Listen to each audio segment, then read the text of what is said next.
Hey guys, Dirt here. Welcome back. Today we're going to talk about something different. We're going to be doing a toy review, and I know you're thinking, what, a toy review? Yeah, I know. That's what we're doing here today. But I'm usually, when I come in here and I talk about a toy, we're working as some sort of advocate for you, whether or not we believe you should go out and buy it, or whether it's something that you should avoid and not buy.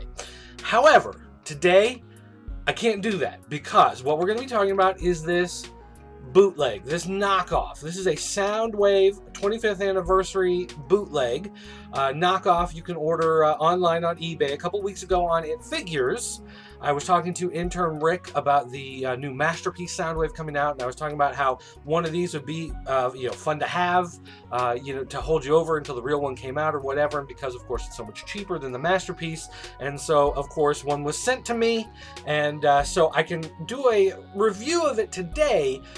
But it's not an official piece of merchandise. It's not licensed, so I can't tell you, hey, this thing is great, go out and buy it. But we can take a look at it today, and that's exactly what we're going to do. At first glance, this knockoff Soundwave actually looks pretty good. He's got all the accessories that you'd expect. His shoulder rocket launcher, his handheld missile launcher, and you can see here that he's got the dual cassette spot from the 25th anniversary. So this isn't based off the actual G1 version, it is based off the newer version of him.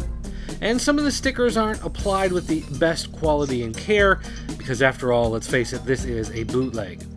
And while it looks nice for the most part, you can see here that as I was trying to move him around to show you the different sides of him, he kept wanting to fall over. There was a pretty good reason for this. His foot. His foot was so loose that he had a hard time being moved around and still standing up. You can see here that I can just easily flick it with my finger.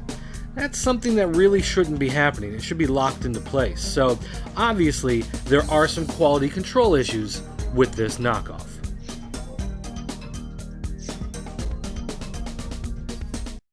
Now his transformation mode is pretty straightforward. If you've ever used a Soundwave before that would turn into one of these cassette players, you know exactly what you're doing here.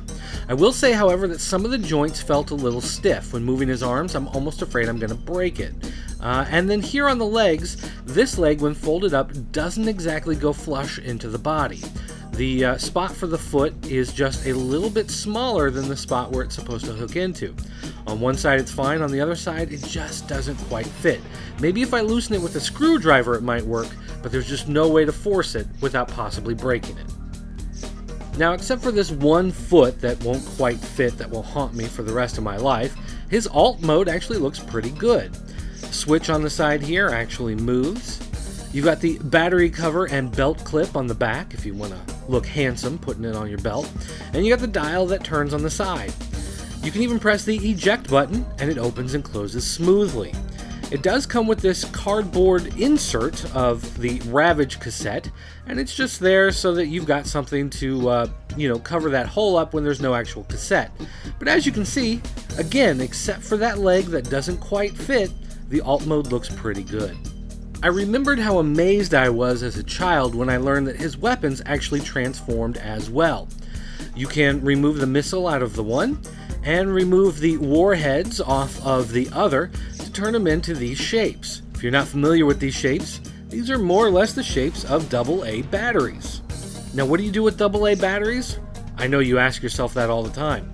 Well, you're going to open the back of the sound recorder Soundwave and slide them in, just like batteries on an actual cassette player.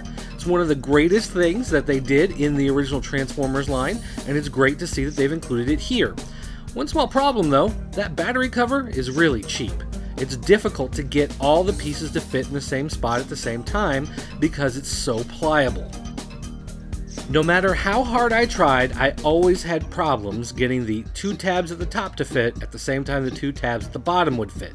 And I was afraid to push it too hard because it does feel like some of it may snap somewhere along the line, and the last thing you want to do is break your new toy, even if it is a knockoff.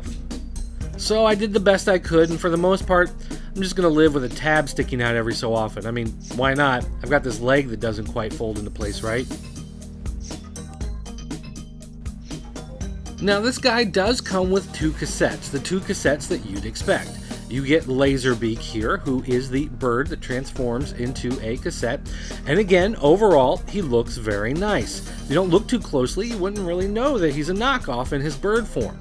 But once you start taking off the weapons and folding them back into place, you start to realize that not everything folds back together the way it should.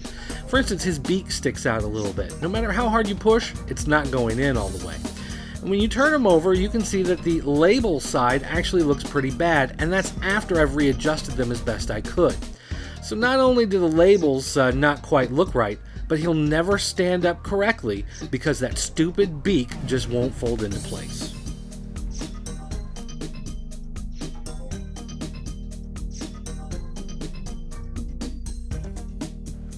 Now his other cassette is Ravage, the one you'd probably expect him to come with, and again, Ravage looks pretty good. All things considered, he's a pretty good stand-in. And he's super easy to transform just like he was back in the day.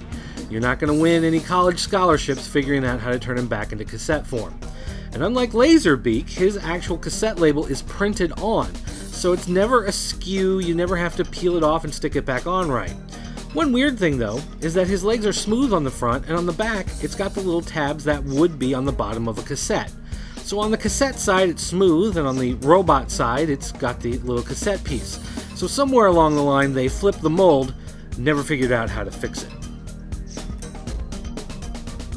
Now, as I said, this is made from the molds of the 25th anniversary Soundwave, so it does hold 2 cassettes, and yes, both cassettes you can fit inside this version. However, it's kind of a snug fit, and you do have to finagle them a little bit. Some of the tabs on the inside aren't quite cut cleanly as they need to be, so you either have to push through the little bits of plastic from the mold that didn't quite get cut off, or you're going to have to cut them off yourself. But, I mean, hey, it's a small price to pay, especially considering you might get one where the leg actually fits. This thing's going to drive me nuts. No matter how long I have it, that leg is just always going to drive me crazy.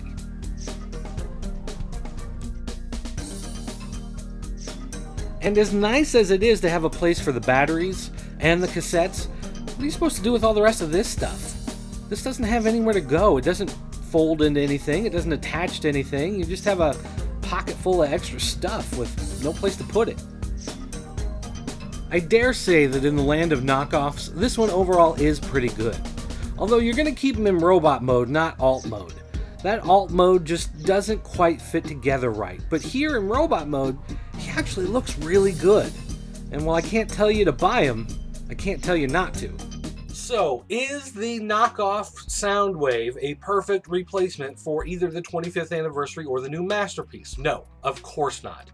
Quality control issues are very lax on this one. There's no way you're going to be getting the same joy that you're going to get from holding one of the actual, Takara or Hasbro figures. It feels cheap, it's light, things rattle. It's not 100% perfect, but is it a good thing to tide you over until you can actually purchase the more expensive Masterpiece? Well, that's up to you to decide whether or not you want to go down that road. I'm not going to tell you one way or another whether you should or shouldn't buy it, but I will say that it is actually a nice looking piece to just leave as is in the robot mode and leave it on your shelf. It does a pretty good job of being a stand-in for the actual figure, but nothing compares to having legitimate merchandise. All right, guys, thanks for watching. I'll see you next time.